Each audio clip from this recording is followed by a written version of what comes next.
How to identify strong supply and demand in the market. In this video I will be showing you guys exactly how to do that, and I will be breaking down everything step by step, and I will be unpacking everything you need to know in order to trade supply and demand successfully. So let's find some opportunity, and then I will explain everything on a deeper level and show you guys. Okay, so I'm going heavy right here, guys, because I see this breakaway gap, but the breakaway gap is not the main thing. It was because of the supply area.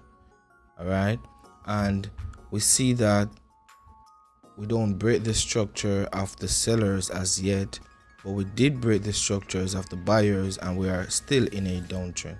So therefore, this trade here, it has a high probability of going in my direction.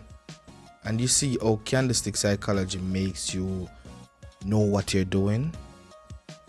This is the power of candlestick. And when I say candlestick psychology, guys, I really want to talk about it. It's not really just, it's not a word really. It's a methodology of understanding the market. You need to understand what you are doing. You can't just be trading randomly and expect random results to be good. See what I'm saying? Can't do that. Beautiful. That was a winning trade. I'm gonna continue explaining everything on the next trade.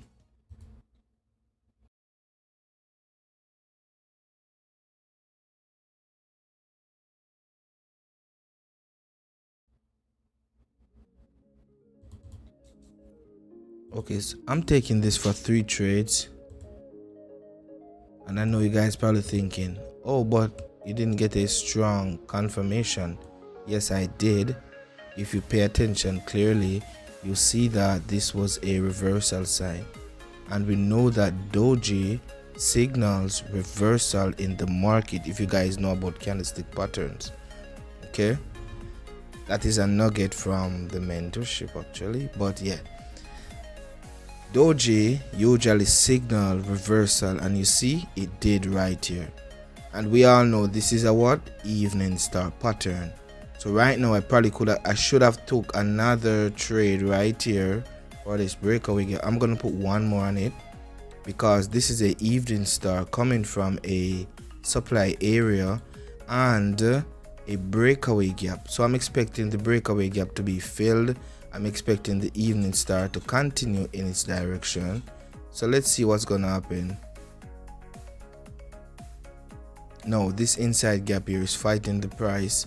But I think the breakaway gap needs to be filled first, then the inside gap might try to be filled next. Okay, let's see. Okay, I guess the inside gap is much stronger at the moment. That's fine. I won what, 2 trades previously? Yeah, so that's fine.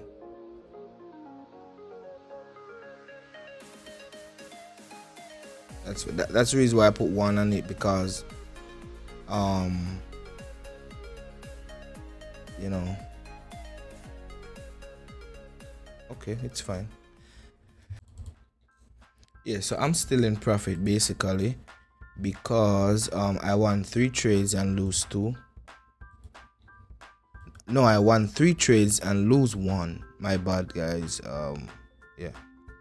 Now that's reality of trading. You see, not everything is 100%. So therefore, sometimes you might have all the correct reasons and you lose the trade.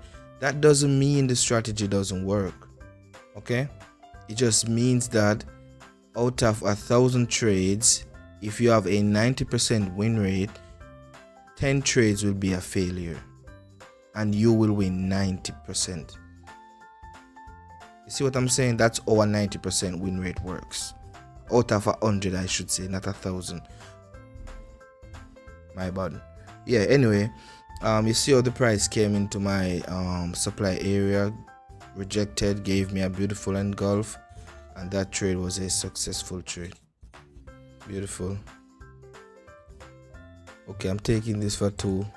Guys, I'm still thinking about the evening star trade I took previously.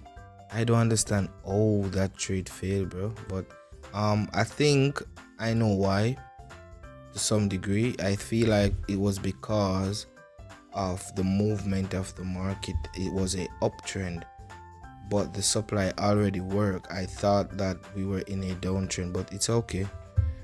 And see, that's another thing I want to talk about. Sometimes you can make mistakes, okay, and because of that mistake your strategy works, but you made the mistake and lose and you didn't notice.